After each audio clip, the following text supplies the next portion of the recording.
我真的不是要故意在这个地方来去说我们的关于多亲密性的东西，但是我想描述一个事实，就是我们在最近的2天里有3次亲密关系。Hello， 大家好啊！我们今天3位大叔啊，同性恋大叔给大家聊聊我们的故事啊。我想从这位先开始介绍。我叫戈多，我今年42岁。我是大叔小新，我已经50加了。我是阿强，我今年刚好48岁。我想问一下，就是在你们年轻的时候哈，你是什么时候意识到自己是同志的？戈多，你先开始。我应该是大概7、8岁，我就意识到我对男性特别感兴趣，但是那个时候他没有同性恋3个字的这样的一个概念。一直到我上高中的时候，在课外的一些书籍上，我才第一次就是看到同性恋，但那时候我还没有把那3个字跟我自己对应起来。明白。你当时好像是在湖北长大的，对不对？对，是所以当时的时候，这个社会氛围是怎么样的？当时是社会氛围，我小时候我感觉我周围我从来没有在哪里有听说过就是同性恋相关的，不管你在书籍、报纸还是电视上，你看不到，周围人也没有任何人就是有讲这样的一些事情。所以当时感觉到很孤独，甚至感觉自己是一个异类。所以大叔小新呢？其实在我那个年代，我感觉哈，也跟他差不多，就是说你开始就没有相关的知识，很少看到有同性恋方面的介绍。是。虽然那时候也对什么同性有一些好感呀，或者说甚至有些亲密的一个举动啊，但是从来没觉得啊我就是同性恋，或者说那时候知道的同性恋都是污名化的，对吧？是个变态呀什么，或者是娘娘腔呀之类的。我感觉好像我应该不是这样的人，对吧？我也不是变态，我也不是娘娘腔，我跟男生女生关系处的都很好，所以就从来没有往自己身上对应过，觉得自己是同性恋。但是接触网络之后，你学习了很多的知识之后，你会去知道啊，原来我就是同性恋。对，所以你当时最早意识到自己可能有一点点不同是多大？你像戈多刚才讲他7、8岁的时候，我意识到自己是同性恋，或者说是完成自我认同的时候，那是2001年了。那么晚，第一次接触网络。其实我一直都没有他讲的那种哈，我跟大家不一样，因为其实我一直跟男生女生关系都属于非常的融洽的那种状态。是不是我这个人就是情感的那个自我觉醒比较晚那种，是那种感觉是。大叔太麻木了，我比戈多还要早一点，4、5岁的时候。我就非常明显的能够感受到自己喜欢同性恋，因为我在农村里长大嘛。那个时候的话呢，就是比如说跟我爸爸他们那个年代的人，有很多农村里面人，他们其实是经常干完农活就不穿上衣，我就开始很关注他们的身体，所以我是比较早就这个的。是的，因为我们村庄旁边有一条河，到夏天的时候，就是一般来讲，家里的男人都会带自己小孩去河里去游泳。是那时候我就发现。我的眼光就是一直在一些男性的身体上。所以，那你小时候就是每天晚上就最盼望的就是坐在河边看那些。当然没有，因为我爸爸也会带我去。包括后面大概十多岁的时候，就是那时候播放新白娘专辑嘛，那周围的小伙伴就特别男生，好喜欢那个白娘子，我就发现我完全没有这样的一些感受。我们可能不一样。其实我对那长得好看的女生，我也会觉得欣赏，那是对美的欣赏。对，后来你就了解到。他其实对你没有性吸引力，你就觉得一个美好事物的一个欣赏，对吧？所以就是可能是这样一个欣赏，让你那时候就没有心理意识说啊，原来我是同性恋。我也有这种过程哈。中央电视台每年这个模特大赛嘛，然后我每次都能判断，我说哎，这几个女的长得很漂亮，她们应该排到前几名。我发现就是我们这个审美里面呢是拿掉了那种欲望的部分，它是纯粹的审美，对吧？但是你说我无论她长得怎么美，对我有没有欲望，我是一点没有。但是呢，我就因为我纯审美，所以呢有时候我们反而这个评委还更准确，对，很有意思。好，那在这个年轻的时候，你们对未来期望的样子是什么样？比如尤其是可能我们刚才也谈到，我们那个时代有自己这个社会氛围不是特别的积极，对吧？还是有很多的挑战。那个时候你想象的，你作为一个同性恋，戈多，你想你未来在哪里？其实我有一段时间非常迷茫的，大家也知道，就是我的昵称叫戈多。实际上我的这个昵称就是从那时候迷茫开始的，因为我当时我看了一个法国的一个舞台剧，它叫《等待戈多》，然后当时我就觉得我跟这个人一样，就是在树下不知道在等待谁，我也看不到我未来是什么样子的。大概有4、5年，我是非常迷茫的。是。你要让我讲，我那时候我真的对于我的未来是没有想象的，我也看不到什么榜样。对，那个时候会想什么出柜呀，或者跟异性结婚呐这些东西吗？就是意识到支持同性恋这3个字都没有对应起来，我怎么出轨？我跟谁出轨？对对对，迷茫是那个时候的关键词。对，小新呢？因为我实际上自我认同的时候已经2001年嘛，其实已经工作很长时间了，对，所以我那时候倒没有什么很多的想象我老了会怎么样之类的，但当时就是实现自我认同之后，就是下定了一个决心，不会去跟女生谈恋爱或者是结婚这个事儿。然后其实，在职场上当时可能也有一些大姐呀什么，他们会给你介绍呀之类的，那就是哎呀我不想结婚，就是这样搪塞过去了吧。那时候好像讲对未来有什么样的期待或者规划好像也没有。虽然在网络上实现了自我认同，但是实际上对网络还是有一些感觉洪水猛兽那种感觉嘛，也不敢说在网上去跟人交往呀，污名化网络啊，对，一开始是这样的，而且就是，你对新生事物的一个那种接受啊，可能都需要一个过程嘛。对，明白啊。所以我自己也是，我就觉得很长一段时间，好像我们没有什么未来哎。我尤其是觉得像我们这种人，是不是一定要结婚？觉得婚姻是每一个人都要经历的。我那个时候就不觉得婚姻是一种选择。大脑里面就会觉得说，只要你是一个所谓正常的人，对，你都必须要结婚。所以那个时候其实是觉得说，婚姻对我来讲是无法逃避的一个事情。而且很长一段时间里面，我没想过出柜的问题，我觉得要藏。青春期意识到自己更明显的跟同性恋3个字联系在一起以后，隐藏是我的很重要的一个概念，我要藏起来，我要讲一些好像表达我是一个异性恋的这个信息给别人，故意去误导别人，让他们认为我是一个异性恋。我有很长一段时间是这样子的。那我倒没有，那时候也没有说像跟人出柜这方面。就现在有时候回想那段时间的话，好像就很平稳的过来了，也没有什么要刻意隐藏自己身份那种感觉，好像也没有说别人聊天的话我要什么表现出我是一个大直男呀那种，好像我倒还好。明白。所以你属于那种比较后知后觉或者木一点的吗？对，我就感觉我可能就属于那种情感，或者说是你这个不敏感也好，或者说就是情感意识觉醒比较迟钝那种感觉。那有没有一个特别的一个时刻，比如说让你觉得，哎呀，我要接纳我自己，我要过我自己想要说，你曾经有一段时间迷茫嘛，对吧？有没有一个什么时刻？有吧，大概24、25岁的时候，那时候我已经来到广州工作，然后我也开始就是接触到网络，知道国内有一些相对应的一些公益机构，包括我在蛮早我还去那个人民公园跟吴阿姨一起发过那个套套，然后后面也在网络上也看到一些榜样，因为那段时间就是不知道该如何去交友，明白，也是处在就是长期一个单身的一个状态，明白，对，所以那个时候我还是相对来讲是比较坚定，说以后一定是不可以和女性结婚的。明白。那在你这个成长的旅途里面，有没有一些人或者一些事对你的这个影响比较大？我觉得是有的。我在大3的时候，因为生病休学了1年，在那个校园外面去打工，然后一边治病一边打工，然后那时候就开始就是比较多时间去接触网络，然后当时我就在网络上看到那个吴阿姨，就是因为吴阿姨的，她就是非常坚定支持儿子出柜这个事情，那时候就让我非常坚定说，以后一定要从事公益相关的一些事情。对，OK， 好，小新呢？影响深刻的那肯定应该是算是你，因为接触网络时候那是博客时代的时候，因为也完成了身份认同之后，可能也会搜索这方面，那时候也算是名人了嘛。什么时候比较重要的时刻让你更加坚定，觉得原来我是同性恋，我要做我自己？其实我还好，就是我实现认同之后呢，我就确定就是我就做我自己了。我自己大概我是在98年的时候，我不知道你们俩有没有这种，就觉得这个世界上好像只有我一个人是同性恋，我就不知道谁是嘛，会有不敢跟别人讲。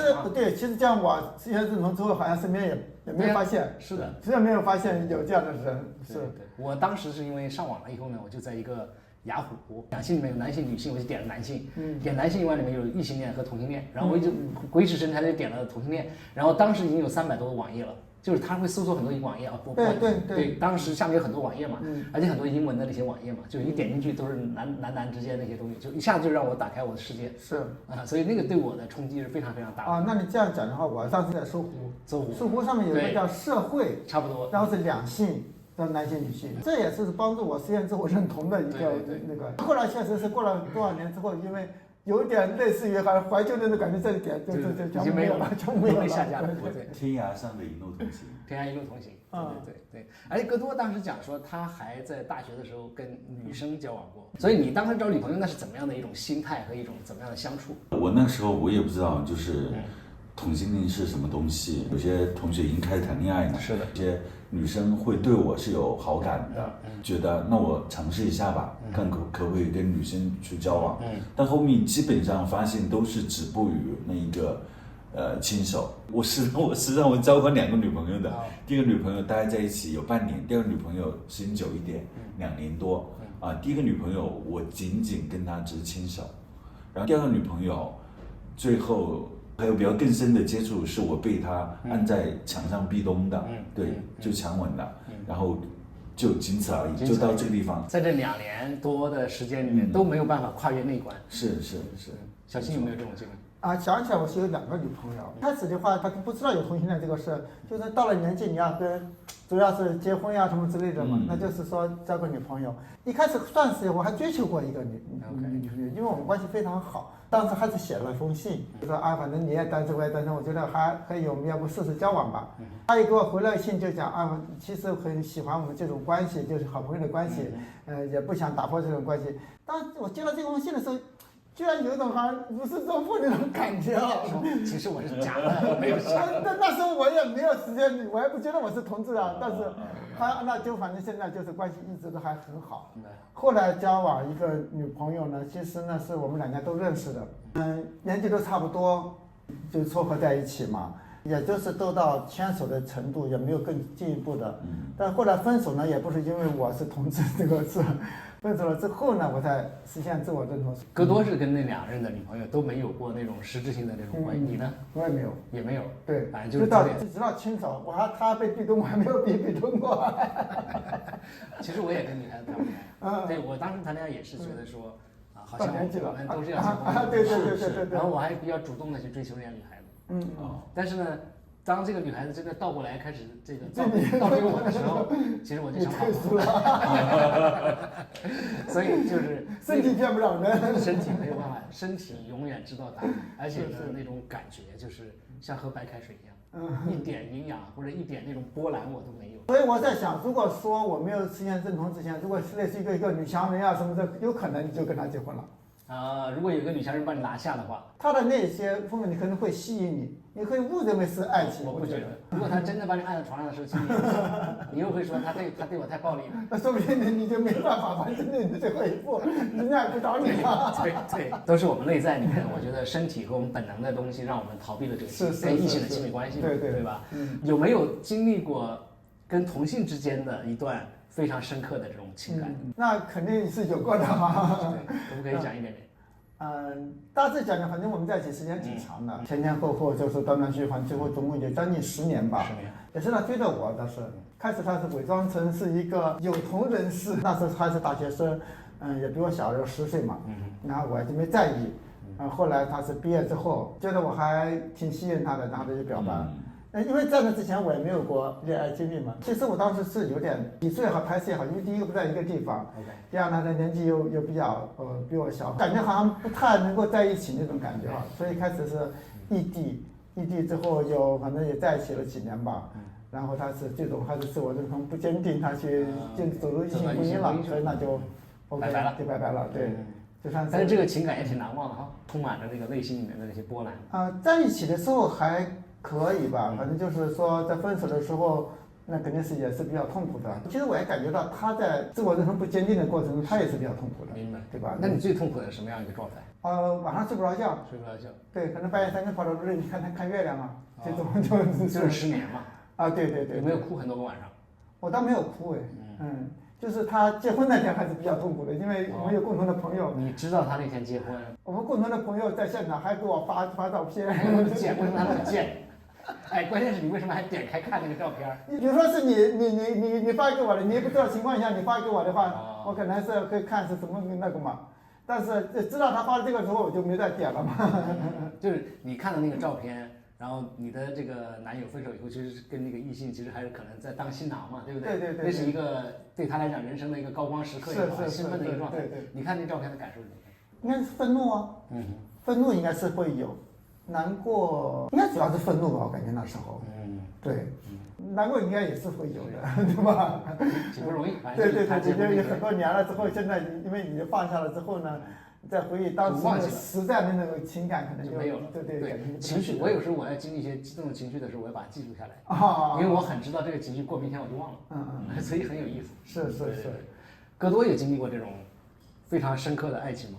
我觉得也没有说非常深刻，对，只能讲说那段感情虽然说持续时间比较久，大概5年，但实际上它是教会了我，就是让我知道我自己想要这样的情感啊。虽然说那段情感我后面回想起来，它并不是我想要的，这5年的时间都是在将就。而且你是清晰自己其实在将就吗？还是说我不知道？很清晰很清晰。对，首先这个非常明显，在这段关系里面，他爱我肯定是大于我爱他的啊，这个是一定的。然后还有一个，就是你是没有办法再跟他有更深的一个情感的一个发展的对，很浅层。那就是身体上应该还在坚持着该做的还做。对，这个会有，但是不多，非常少，非常少，可能1年就1次。我的天哪！是的，其实这样的关系是让我真的很明白说，那我是想要找怎样的人相处一生，对，然后也终于明白说2个人在一起你该如何去相处。后面你会发现，首先第一个，我并没有觉得我的爸妈他们的一个相处模式能够给到我很好的一个借鉴，然后我在我以往的教育还有一些工作和生活中也没有人教我该怎么去处，所以你很多的一些教训都是来自你的一个实践，就亲密关系实践里面。对，但是如果你又不进入到亲密关系，你是没有办法真正深刻去体会这样的一个实践的。所以在这5年之前，其实我也会有一些情感，但是都是很短暂。那些短暂的情感反而是没有办法给到你太多的一些，就是让你更清晰去明白你想要什么。对，所以就是说，有时候这个关系质量并不一定好，但是它又让我们成长了。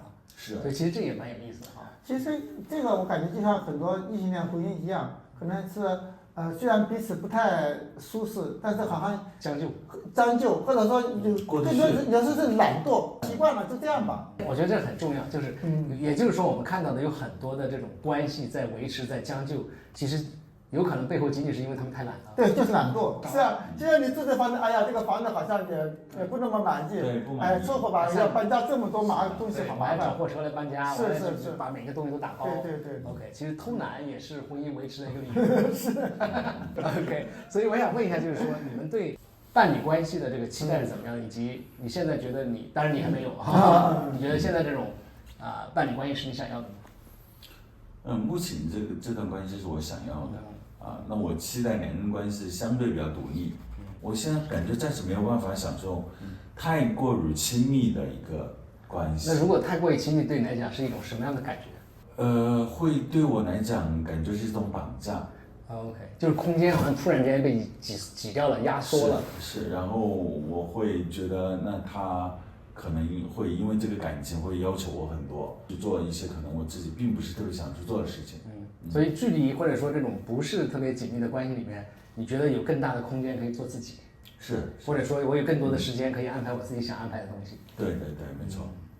小新呢，你虽然现在单身，但是我觉得也不影响你，还是有期待嘛，对吧？是。其实呢，我想呢，各自独立是一个比较重要的，但是我还是希望如果2个人在一起生活，我可能跟他的想法不太一样。如果说有一个人愿意跟我磨合，对吧？磨合彼此的生活习惯，各自让一点，靠近，在生活中呢还能够各自能够保持一定的独立空间，就比较好。明白。因为我现在也是在伴侣关系里面嘛，我觉得现在这个关系是我还是很舒服的一个关系，就是因为当然性格首先是互补哈，这是一个很重要的。还有一个呢，我觉得这种关系它打破了，就我们不仅是情感上亲密，也身体亲密，也就是在内心底层里面也都可以分享，就没有什么秘密，就那种感觉很舒服。我在其他的关系里面从来没有跟另外一个人建立过那么深入的、安全的、这个舒适的互相之间这种关系，它是绑定的，但是它也没有压迫我。就这种关系其实是我现在觉得是。其实我觉得身体亲密是非常重要的，因为现在很多人就说好像，哎呀，我们在一起很多年了，身体已经没有接触了。对我来讲，我觉得是不可以理解的哈，因为我们是一个亲密关系的人，而且都有欲望。如果你跟你亲密的关系的人没有这个亲密接触，这样长期下去，这不是我所追求的这种生活，也不是我所追求的。如果说我们两个是固定的关系，那我就希望，当你有亲密需求的时候，应该是找对方，而不是找别人。是，我真的不是要故意在这个地方来去说我们的关系多亲密是你多，但是我想描述一个事实，就是我们在最近的2天里有3次亲密关系。这样吧，这个我不是要去故意这样，但是这是就是故意的。而且我想做一个澄清，就是因为很多人就觉得大叔了都已经4、50岁了，没有亲密关系，这不是事实，是事实啊。好，那我们再看一下这个话题，可能我们3个聊更合适啊，就是说我们来讲一讲，就过去20年中国社会对同志这个人群的态度发生变化的话，就是哥多你的感受是怎样的一个变化？我的感受就是每一代人都会有不同的。对这个同性人群有不同的一些看法吧。就打比方，因为我自己做的工作也会跟那个50后、60后家长会有很多的一些交集。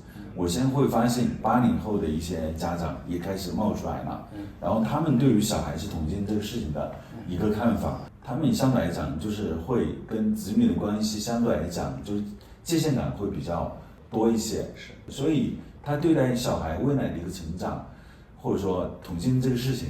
他真的是没有要死要活的啊，什么五雷轰顶啊这种事情，但反而更多的去在考虑说我们母子或者母女之间的一个关系该是怎样更好一些啊，该如何更真实，该如何相互去体会到对方的一个需求和感受。我觉得这个在我看来是非常非常可喜的一个变化，就是父母跟子女的这个代际之间的这种关系相处的模式，已经更平等性看得出来了，对吧？是，或者说更独立，或者有各自的边界感了。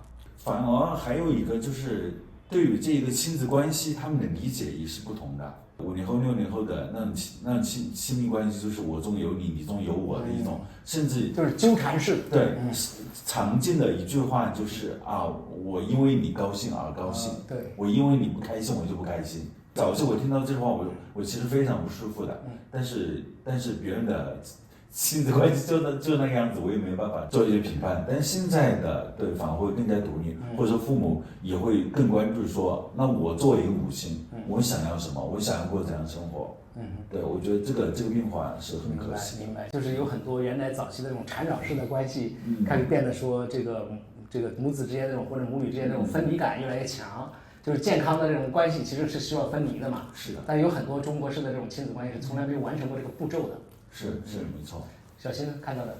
其实对我来讲，可能20年嘛，从今年25年到那05年，也就是中国网络刚刚开始的。我可能因为做社区工作做的也比较晚嘛，可能没有他那么更深的，就是说个体方面的一个感受。就是说大环境来讲的话，就一开始接触网络的时候，可能感觉还可以，一下子就是到处接触这些信息啊，都还比较好。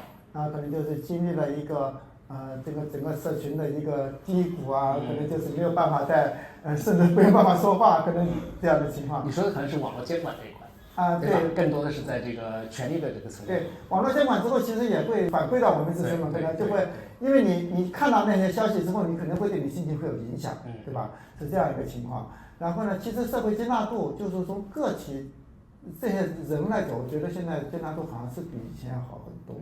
就是大家可能因为也是，咱不先努力的去宣传嘛，让大家知道了是怎么回事，可能就是说人家包容度呢。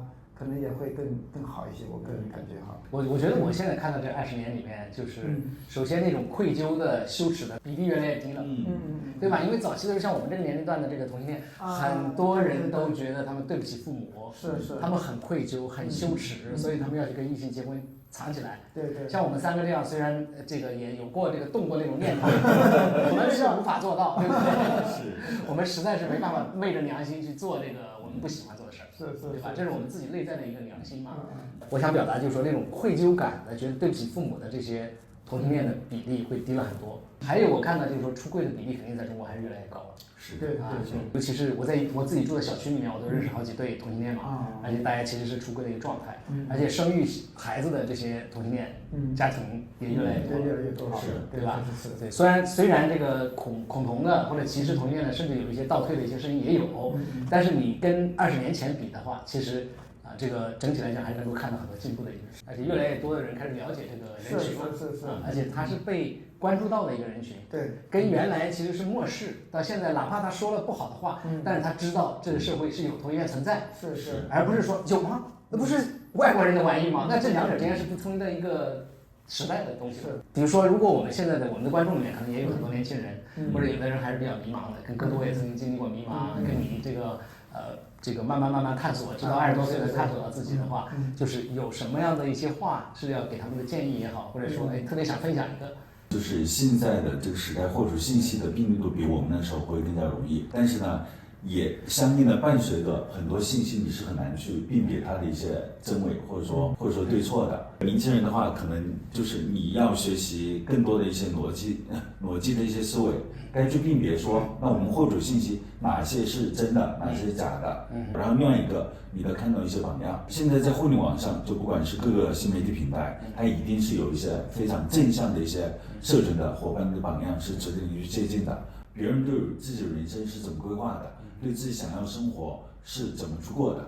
明白。其实你这个也提醒我，就是我有时候遇到很多同性恋说啊，我们这个地方这些同性恋都是这样过的，都走到一起。我心想说，那是你接触的那些人是这样的，还有很多你根本没接触到呢，那个都要去掉，对吧？或者说那些人可能不适合你跟他们交朋友，你要去换一批你的朋友。我想哥多可能讲的这个部分里面也有一些说你要去寻找一些榜样，去看到那些更积极的让生活更好的那些人，对吧？而不是整天在怨妇那里埋怨的那些什么也不干的，对吧？你可以骗全世界的人，你不能骗自己。你要勇敢地做你自己，对吧？你要是实现自我认同，也不要去害别人，对吧？过好你自己的生活，这是非常重要的。对，我觉得其实可能对年轻的同志，比如如果迷茫了，因为我们都经历过迷茫，对吧？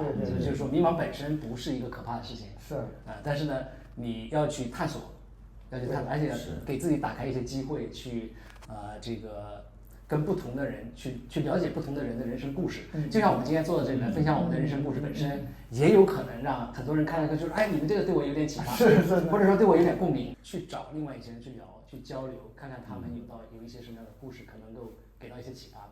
就是听别人的故事，感悟自己的人生。对，是的。所以我觉得，当然我们今天我们这3个大叔也不是要跌位去教育别人，是，我们其实也是很坦诚的来。我们也没有教育别人嘛，我们就是说这个解剖自己。是。最后一个问题，最近一次性生活是什么时候？